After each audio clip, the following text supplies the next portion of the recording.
Okay, നമ്മൾ ഫിലോളജിയുടെ balance നോക്കുന്നതിനകത്ത് ഡിഫറെൻറ്റ് കൈൻഡ്സ് ഓഫ് ഫിലോളജി ഉണ്ട്.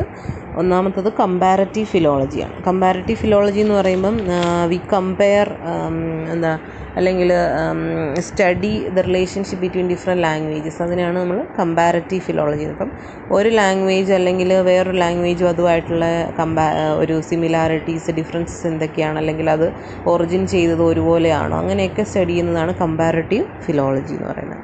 അത് when one studies linguistics and the origin of language, one tends to notice the similarities between several words of different languages. For instance, we find several words which are similar in Sanskrit, Latin, English, Greek, etc.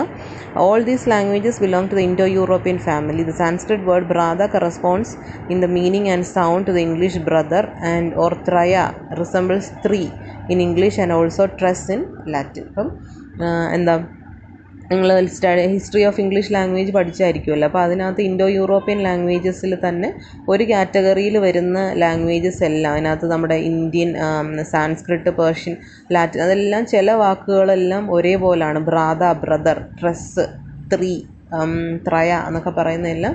അപ്പം അതെല്ലാം അതിൻ്റെ ഒറിജിനെല്ലാം ഒരു common സോഴ്സിൽ നിന്നാണെന്ന് നമുക്ക് മനസ്സിലാക്കാൻ സാധിക്കും. അപ്പോൾ these examples points to the fact that these languages have originated from the same source.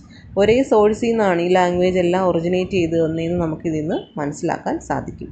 അപ്പോൾ അടുത്തത്, the study of relationship between languages is known as comparative philology. അപ്പം വാട്ട് ഈസ് കമ്പാരറ്റീവ് ഫിലോളജി എന്ന് ചോദിക്കുമ്പം the study of relationship between languages, ഇങ്ങനെ different languages അല്ലെങ്കിൽ ഒരു family ഗ്രൂപ്പിലുള്ള languages തമ്മിലുള്ള റിലേഷൻ അല്ലെങ്കിൽ സിമിലാരിറ്റീസ് എന്തൊക്കെയാണ്, അത് നമ്മൾ കമ്പയർ ചെയ്ത് സ്റ്റഡി ചെയ്യുന്നതിനെയാണ് we call it as comparative philology. It was philology that led to the study of various ancient languages such as Sanskrit. Philologists realized that the study of these languages could help in better tracing the origins by understanding and interpreting older text. അപ്പം ഒരുപാട് ഇങ്ങനെ comparison നടത്തുന്ന വഴി നമുക്ക് ഒത്തിരി ലാംഗ്വേജസിനെ കുറിച്ച് ഒരുപാട് കാര്യങ്ങൾ അറിയാനും, അല്ലെങ്കിൽ പഴയ ടെക്സ്റ്റുകളെ നമുക്ക് ഇൻ്റർപ്രറ്റ് ചെയ്ത്, അപ്പം പണ്ട് കാലത്ത് ഇങ്ങനെ യൂസ് ചെയ്തിരുന്നത് ആ ലാംഗ്വേജിൻ്റെ ഇൻഫ്ലുവൻസ് ആയിരിക്കാം, അങ്ങനെയൊക്കെ പറഞ്ഞ് നമുക്ക് പണ്ട് കാലത്തുള്ള ഒരുപാട് ടെക്സ്റ്റുകളെ നമുക്ക് ഇൻ്റർപ്രറ്റ് ചെയ്തെടുക്കാനും ഒക്കെ ഹെൽപ്ഫുൾ ആണ്. അപ്പം രണ്ട് ലാംഗ്വേജ് തമ്മിലുള്ള റിലേഷൻഷിപ്പിനെ കുറിച്ച് സ്റ്റഡി ചെയ്യുന്ന ഇതിനെയാണ് നമ്മൾ കമ്പാരറ്റീവ് ഫിലോളജി എന്ന് പറയുന്നത്. അടുത്തത് textual ഫിലോളജിയാണ്. Philology also includes the study of text and their history by making use of the text-based approach to criticism. നമ്മൾ പറഞ്ഞ ടെക്സ്റ്റ് ഓറിയൻറ്റഡ് അപ്രോച്ച് എന്ന് പറയുന്ന സംഭവമില്ല, അതിനെ ബേസ് ചെയ്ത് നമ്മൾ സ്റ്റഡി ചെയ്യുന്നതിനാണ് ടെക്സ്ച്വൽ ഫിലോളജി എന്ന് പറയുക. Using this mode of textual criticism they attempt to arrive at the reconstruction of the author's original text. To do this accurately, they seek the help of available manuscripts and historical data. അപ്പം ഇവിടെ പേര് പറയുന്ന പോലെ തന്നെ ടെക്സ്റ്റിന് മാത്രം importance കൊടുക്കുക. അപ്പോൾ ഒരു ബുക്ക് അല്ലെങ്കിൽ ഒരു വർക്ക് നമ്മുടെ കിട്ടിയാൽ അതിന് ഓതറിനെയൊക്കെ മാറ്റി നിർത്തി നമ്മൾ അതിനെ മൊത്തത്തിൽ റീകൺസ്ട്രക്റ്റ് ചെയ്ത് നമ്മുടെ ഒരു പോയിൻ്റ് ഓഫ് വ്യൂവിൽ അതിനെ സ്റ്റഡി ചെയ്തെടുക്കാൻ നോക്കും. In any age a period of intense literary activity flourishes but then slowly dwindles and is followed by a period of introspection.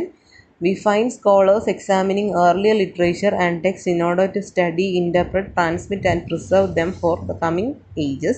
Scholars engaged in such study wanted to record popular authors of their age and the just preceding one. അപ്പം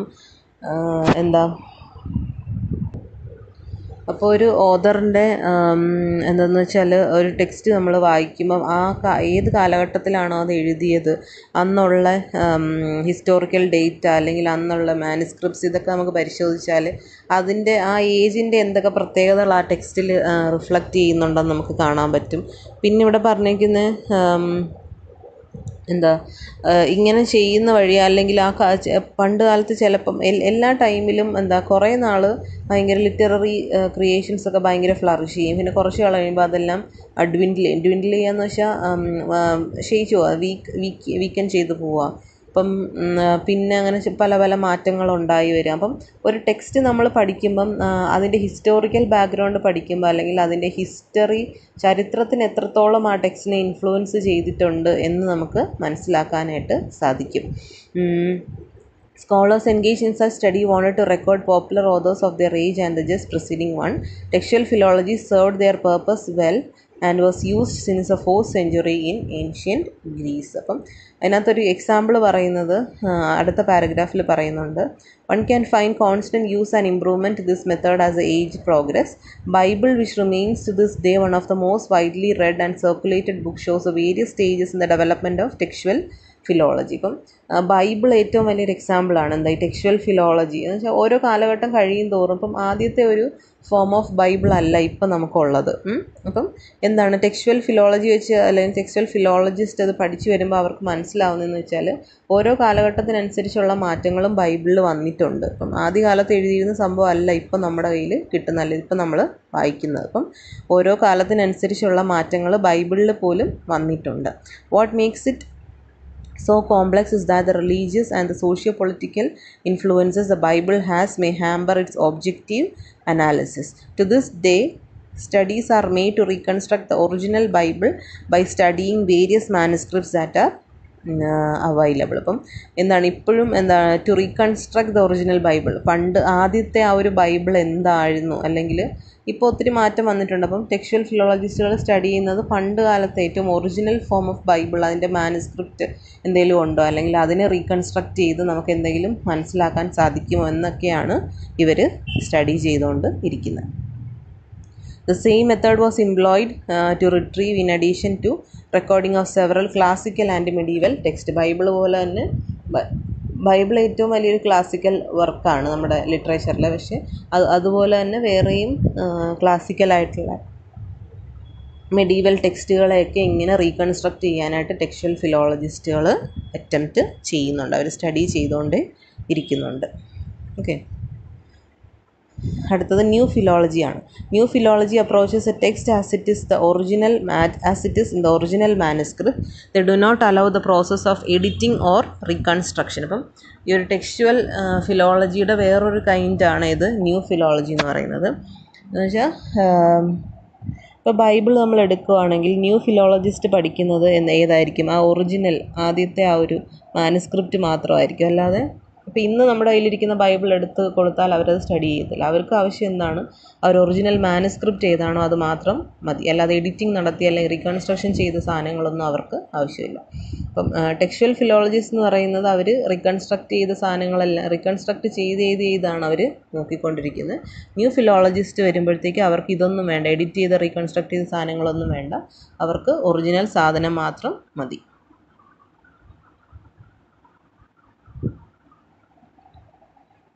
പിന്നെ they do not this type of philology rejects the method of textual philology. Textual ഫിലോളജിയുടെ നേരെ opposite എന്ന് വെച്ചാൽ പണ്ടത്തുള്ള സാധനത്തിനെ reconstruct ചെയ്യണ്ട എന്നുള്ളൊരു ആറ്റിറ്റ്യൂഡാണ് ന്യൂ ഫിലോളജി. അപ്പം ടെക്സ്ച്വൽ ഫിലോളജിയും ന്യൂ ഫിലോളജി എന്ന് പറയുന്നത് ഓപ്പോസിറ്റാണ്. ഒന്ന് ഒറിജിനൽ മാനുസ്ക്രിപ്റ്റ് മതി എന്ന് പറയുന്നു, മറ്റവരെന്ത് പറയുന്നത് അവർ റീകൺസ്ട്രക്ട് ചെയ്ത് ഒറിജിനലിൽ നിന്ന് മാറ്റങ്ങൾ വന്ന സാധനങ്ങളാണ് അവരിപ്പോഴും സ്റ്റഡി ചെയ്തുകൊണ്ട് ഇരിക്കുന്നത്. അടുത്തത് cognitive ഫിലോളജിയാണ്.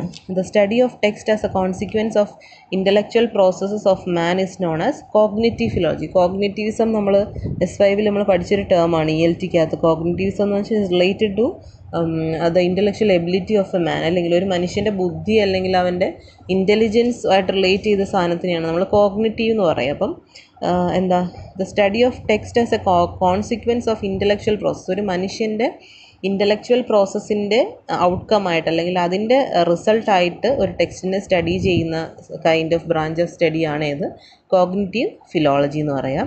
It includes all types of text both written and oral. Cognitive philology compares the result of textual study and experimental study. ഇപ്പം അത് റിട്ടണും ഓറലും അവർ സ്റ്റഡി ചെയ്യുന്നുണ്ട്. And it compares the result of textual study and experimental study. എന്തെങ്കിലും experiments കാര്യങ്ങളൊക്കെ ചെയ്ത് നോക്കുന്നതും എല്ലാം അവർ study ചെയ്യാറുണ്ട്. അപ്പോൾ കോഗ്നിറ്റീവ് ഫിലോളജി എന്ന് പറയുന്നത് it's related to the intellectual ability അല്ലെങ്കിൽ intellectual capability, how the text അല്ലെങ്കിൽ ഒരു text as a consequence of cognitivism എന്നുള്ള രീതിയിൽ സ്റ്റഡി ചെയ്യുന്നതാണ് കോഗ്നിറ്റീവ് ഫിലോളജി എന്ന് പറയുന്നത്. അപ്പം ടെക്സ്ച്വൽ ഫിലോളജിയുടെ നേരെ ഓപ്പോസിറ്റാണ് ന്യൂ ഫിലോളജി. അത് കഴിഞ്ഞിട്ട് നമ്മൾ കോഗ്നിറ്റീവ് ഫിലോളജി പറഞ്ഞു. And then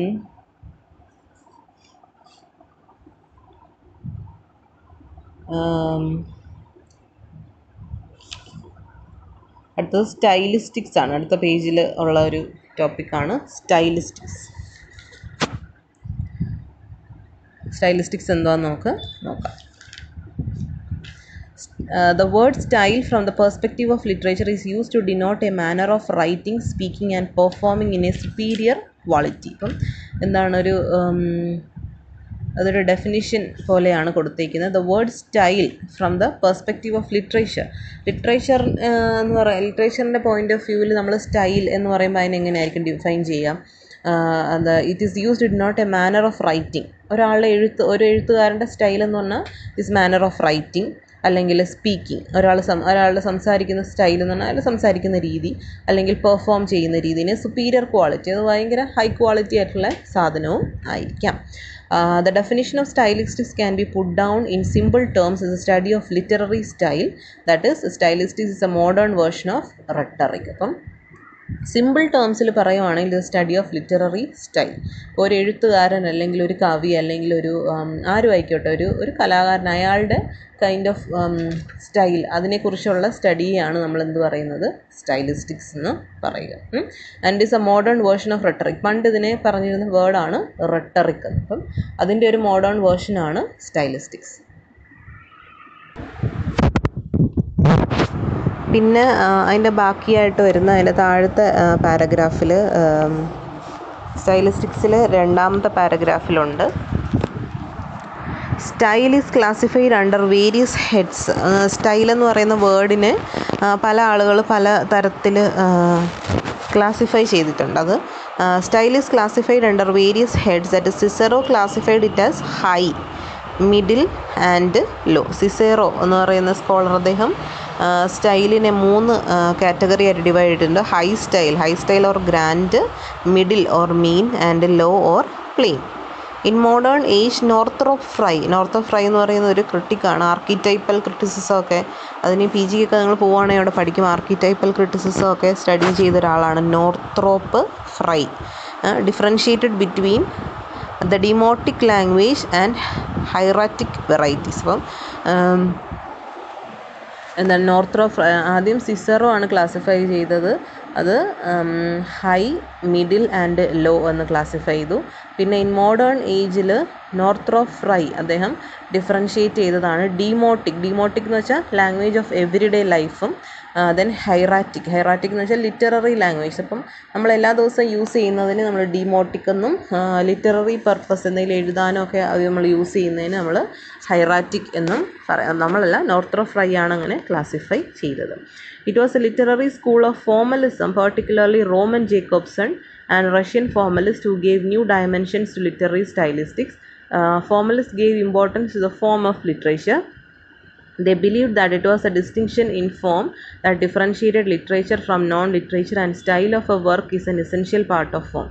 This is why literature is often regarded as a verbal artifact. അപ്പം വേരിയസ് ക്ലാസിഫിക്കേഷൻസ് ആണ് അതിനകത്ത്. ആദ്യം സിസറോ ഹൈ, മീഡിയം, ലോ എന്ന് പറഞ്ഞൊരു ഡിഫറൻഷിയേഷൻ, ഹൈ, മിഡിൽ, ലോ എന്ന് പറഞ്ഞൊരു ഡിഫറൻസിയേഷൻ നടത്തി. അത് കഴിഞ്ഞ് നോർത്രോപ്പ് ഫ്രൈ ക്ലാസിഫൈ ചെയ്താണ് ഡീമോട്ടിക് ആൻഡ് ഹൈറാറ്റിക്. ദെൻ അത് കഴിഞ്ഞിട്ട് റഷ്യൻ ഫോമലിസ്റ്റ് എന്ന് പറയുന്ന ഒരു group of school of critics ആണ് അവർ.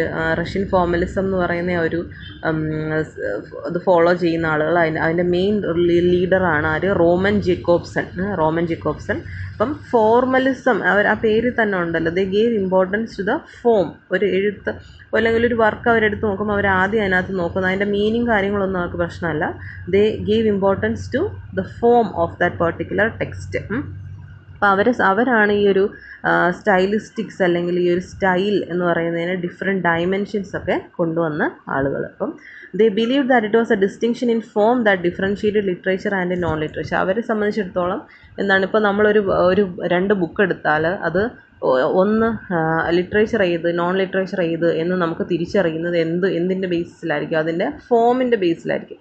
അപ്പോൾ അത് എഴുതിയിരിക്കുന്ന രീതി അല്ലെങ്കിൽ അതിൻ്റെ പറയുന്ന കാര്യങ്ങൾ, അങ്ങനെ എക്സ്റ്റേണൽ ആയിട്ടുള്ള കുറേ കാര്യങ്ങളുടെ ബേസിസിലായിരിക്കും നമ്മളത് ലിറ്ററേച്ചർ ആണോ നോൺ ലിറ്ററേച്ചർ ആണോ എന്ന് ഡിസൈഡ് ചെയ്യുന്നത്. And style of a work is an essential part of form. This is why literature is often regard as a verbal artifact. അപ്പം എന്താണ് ഒരു സ്റ്റൈൽ എന്ന് പറയുന്ന ലിറ്ററേച്ചറിന് എപ്പോഴും ഇമ്പോർട്ടൻ്റ്. അപ്പോൾ സ്റ്റൈലിസ്റ്റിക്സ് എന്ന് പറയുന്ന കൺസെപ്റ്റ് ഏറ്റവും കൂടുതൽ യൂസ് ചെയ്ത അല്ലെങ്കിൽ ഏറ്റവും കൂടുതൽ ഇമ്പോർട്ടൻസ് അതിന് കൊടുത്ത ഒരു ഗ്രൂപ്പ് ഓഫ് ആളുകളാണ് റഷ്യൻ ഫോർമലിസ്റ്റുകൾ. And they consider it as a verbal artefact.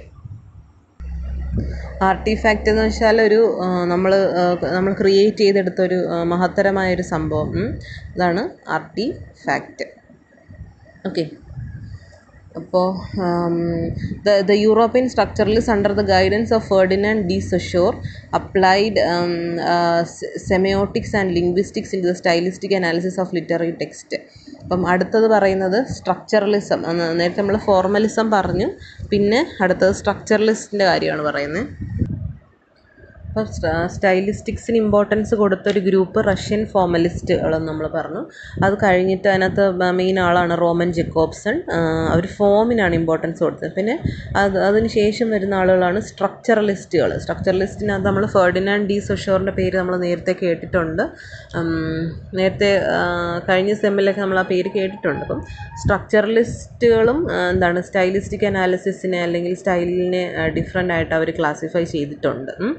The European structuralists under the guidance of Ferdinand de Saussure applied semiotics. Semiotics എന്ന് വെച്ചാൽ എന്താണ്? The study of signs and symbols. നമ്മളൊരു ലാംഗ്വേജിലെ തന്നെ ഡിഫറെൻറ്റ് സൈൻസ് ആൻഡ് സിമ്പിൾസ് അല്ലെങ്കിൽ അതിൻ്റെ usage അതിനെക്കുറിച്ചൊക്കെയുള്ളൊരു സ്റ്റഡിയാണ് നമ്മൾ semiotics എന്ന് പറയുക. And linguistics into the stylistic analysis of literary text. അപ്പോൾ ഇവർ വന്നപ്പം എന്താണ് ഇവർ സെമയോട്ടിക്സ് അല്ലെങ്കിൽ സൈൻസ് സിമ്പിൾസ് അതിൻ്റെ യൂസസ് ഇൻ്റർപ്രിട്ടേഷൻസ് അതിനെക്കുറിച്ചും ലിംഗ്വിസ്റ്റിക്സിനെ കുറിച്ചും ഒക്കെ ഈ ഒരു ഹെഡിങ്ങിൻ്റെ താഴെ അല്ലെങ്കിൽ സ്റ്റൈലിസ്റ്റിക്സ് എന്ന് പറയുന്ന ഹെഡിങ്ങിൻ്റെ താഴെ കൊണ്ടുവരാനായിട്ട് അവർ ശ്രമിച്ചു. Hence it can be said that stylistics today involves linguistics and structuralism. അപ്പം പല കാലഘട്ടങ്ങളിലായിട്ട് പല ആളുകൾ അല്ലെങ്കിൽ ലാംഗ്വേജിനെ സ്റ്റഡി ചെയ്യുന്ന പല ഗ്രൂപ്പ് ആളുകൾ ഓരോ കാര്യങ്ങളൊക്കെ ഇൻവോൾവ് ചെയ്ത് എന്താണ് ഇപ്പം നമുക്ക് പറയാൻ പറ്റുന്നത് സ്റ്റൈലിസ്റ്റിക്സ് എന്ന് പറയുമ്പം it includes linguistics and structuralism. ലിംഗ്വിസ്റ്റിക്സും സ്ട്രക്ചറലിസവും എല്ലാം കൂടെ ചേർന്ന് വരുന്നതിനെയാണ് നമ്മൾ ഇന്ന് സ്റ്റൈലിസ്റ്റിക്സ് എന്ന് പറയുക. Stylistics is a part of linguistic activity on one side and literary criticism on the other. അപ്പം എന്താണ് ഒരു സൈഡ് നമ്മൾ നോക്കുവാണെങ്കിൽ ലിംഗ്വിസ്റ്റിക് ആക്ടിവിറ്റി, അതിൻ്റെ സ്റ്റൈല്, ഫോം, അതിൻ്റെ എഴുതിയിരിക്കുന്ന രീതികൾ, കാര്യങ്ങൾ അതെല്ലാം സ്റ്റഡി ചെയ്യുന്നുണ്ട്. And on the other hand it is also literary criticism. അതിനകത്ത് പറഞ്ഞേക്കുന്ന ആ ഒരു ടെക്സ്റ്റ് വർക്ക് നമ്മൾ സ്റ്റഡി ചെയ്ത് അതിനകത്ത് പറഞ്ഞേക്കുന്ന കാര്യങ്ങൾ എന്തുവാണെന്ന് അതിനെ ക്രിട്ടിസൈസ് ചെയ്യുന്നതും it also comes under the branch called stylistics. But we have to note that they are mutually linked as linguistic stylistics is involved in literary criticism as well. The major difference between the two is that linguistic stylistics is highly objective but literary stylistics is highly subjective ആണ്. അപ്പം linguistic സ്റ്റൈലിസ്റ്റിക്സും ഉണ്ട്, literary സ്റ്റൈലിസ്റ്റിക്സും ഉണ്ട്. Linguistic stylistics എന്ന് പറയുമ്പോൾ അതിനകത്ത് ലാംഗ്വേജിൻ്റെ features study ചെയ്യുന്നതും, literary stylistics എന്ന് പറയുമ്പം ഒരു വർക്കിനകത്ത് ലിറ്ററേച്ചറിൻ്റെ അല്ലെങ്കിൽ അതിൽ പറഞ്ഞേക്കുന്ന കാര്യങ്ങൾ എന്തൊക്കെയാണ് അതിനെക്കുറിച്ച് സ്റ്റഡി ചെയ്യുന്നതുമാണ് ഇത്. അപ്പം രണ്ടും തമ്മിലുള്ള വ്യത്യാസം എന്ന് വെച്ചാൽ ആദ്യത്തെ ലിംഗ്വിസ്റ്റിക് എന്ന് പറയുന്നത് അത് ഹൈലി ഓബ്ജക്റ്റീവാണ്, അതിനകത്ത് ഇമ്പേഴ്സണൽ ആയിട്ടുള്ള കാര്യങ്ങൾ മാത്രമേ ഉള്ളൂ. പക്ഷേ ലിറ്റററി സ്റ്റൈലിസ്റ്റിക്സ് വരുമ്പോൾ അത് it can be highly subjective. അടുത്ത M.H. എബ്രാംസിൻ്റെ ഒരു ഡെഫിനിഷൻ ഉണ്ട്. M.H. Abrams makes a distinction between the two modes of stylistics as formal stylistics and stylistics of literary language. Formal stylistics എന്ന് പറയുന്നത് according to him is a narrow mode of using the traditional way. Style is identified by distinguishing between context and text. അപ്പം M.H. എബ്രാംസിൻ്റെ ഒരു ഡിസ്റ്റിങ്ഷനാണ് എന്തുവാ, സ്റ്റൈലിസ്റ്റിക്സിൻ്റെ രണ്ട് modes. ഒരെണ്ണം formal stylistics ആണ്. Formal സ്റ്റൈലിക്സ് എന്ന് പറയുന്നത് ഒരു ട്രഡീഷണൽ മെത്തേഡാണ്. അതിനകത്ത് കോണ്ടെക്സ്റ്റും ടെക്സ്റ്റും തമ്മിലുള്ള ഡിഫറൻസ് ഡിസ്റ്റിങ്വിഷ് ചെയ്യുക, അല്ലെങ്കിൽ ആ ടെക്സ്റ്റും അത് പറയുന്ന ആ ഒരു കോണ്ടെക്സ്റ്റ് ബാക്ക്ഗ്രൗണ്ട് എന്തുവാണ് അത് ഡിസ്റ്റിങ്വിഷ് ചെയ്യുന്ന കൈൻഡ് ഓഫ് സംഭവമാണ് ഫോർമൽ സ്റ്റൈലിസ്റ്റിക്സ്.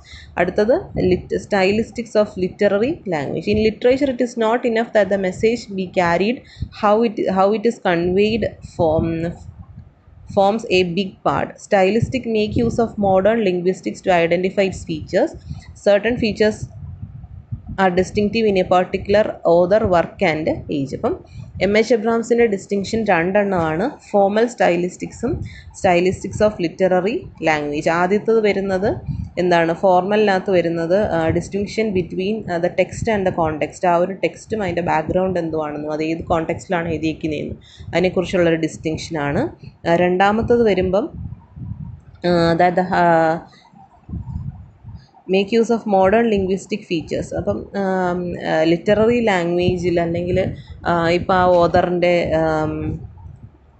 അയാളുടെ ക്യാരക്ടർ അല്ലെങ്കിൽ അയാളുടെ ബാക്ക്ഗ്രൗണ്ട് അല്ലെങ്കിൽ അയാളുടെ ഏജ്, അയാൾ ഏത് പെർട്ടിക്കുലർ ഏജിലാണ്, അപ്പം അതിലൊക്കെ വരുമ്പം അയാളുടെ ലാംഗ്വേജിൽ വ്യത്യാസം വരും. അതിനെക്കുറിച്ച് സ്റ്റഡി ചെയ്യുന്നതാണ് രണ്ടാമത്തെ കാറ്റഗറി. ഓക്കെ, അപ്പം ഒരു എക്സാമ്പിൾ അവിടെ പറഞ്ഞിരിക്കുന്നുണ്ട്. Francis Bacon employs aphoristic style. Bacon എസ്സേയുടെ ഒരു പ്രത്യേകതയാണ് എന്താ, ഫോറിസ്റ്റിക് സ്റ്റൈൽ എന്ന് വെച്ചാൽ ഭയങ്കര കോമ്പാക്റ്റ് ആൻഡ് കണ്ടൻസ്ഡ് ആയിട്ടുള്ള ക്രിസ്പ് ആയിട്ടുള്ള സെൻറ്റൻസുകൾ, വളരെ ചെറിയ ചെറിയ ഷോർട്ട് സെൻറ്റൻസുകളായിരിക്കും, പക്ഷേ ഹെവി മീനിങ് ആയിരിക്കും. അപ്പം അത് ബേക്കണിൻ്റെ ഒരു കൈൻഡ് ഓഫ് റൈറ്റിംഗ് ആണ്. അപ്പം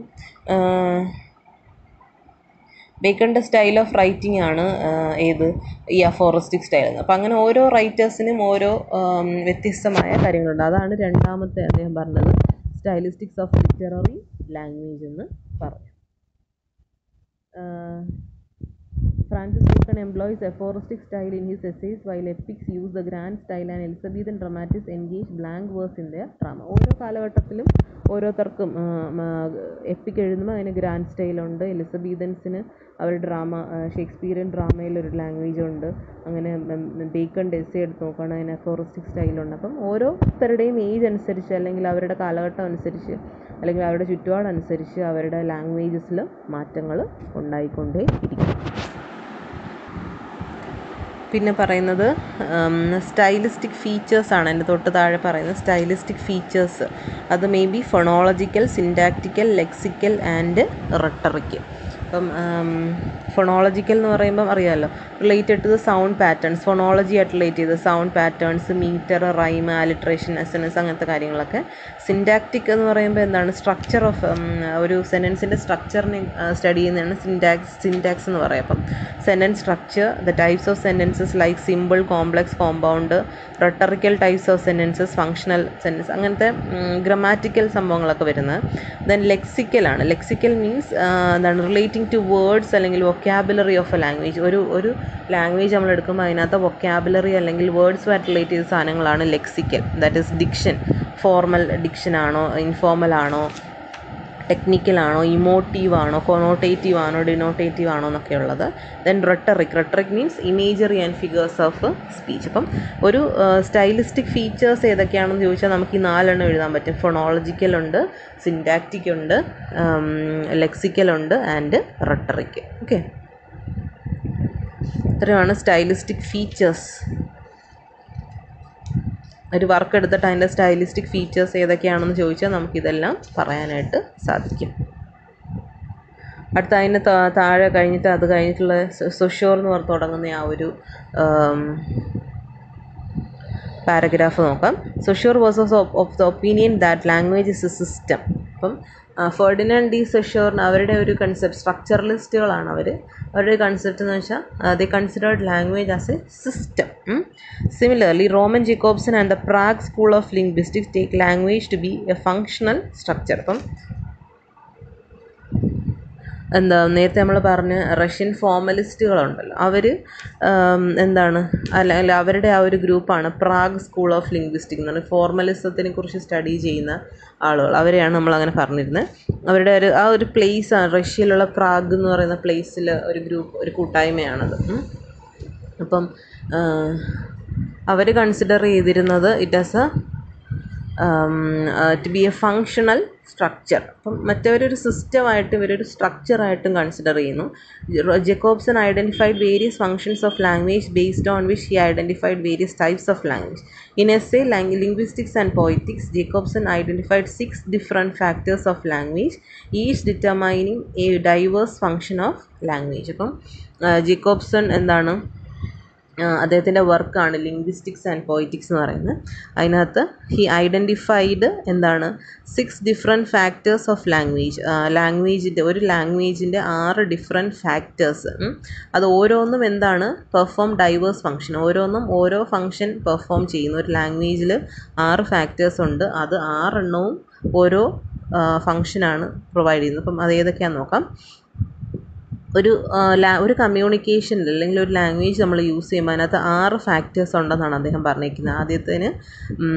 ആദ്യത്തെ ആരാണ്? അഡ്രസ്സർ.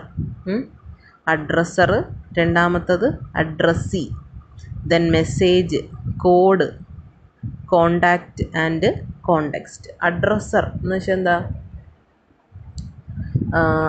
ആരാണോ സംസാരിക്കുന്ന ആൾ. അപ്പം ഞാൻ ഒരാളോട് സംസാരിക്കുമ്പോൾ അഡ്രസ്സർ ഞാനാണ്. അഡ്രസ്സി എന്ന് പറയുന്ന ആരാണ്? അത് കേൾക്കുന്ന ആൾ. അഡ്രസ്സർ, അഡ്രസ്സി.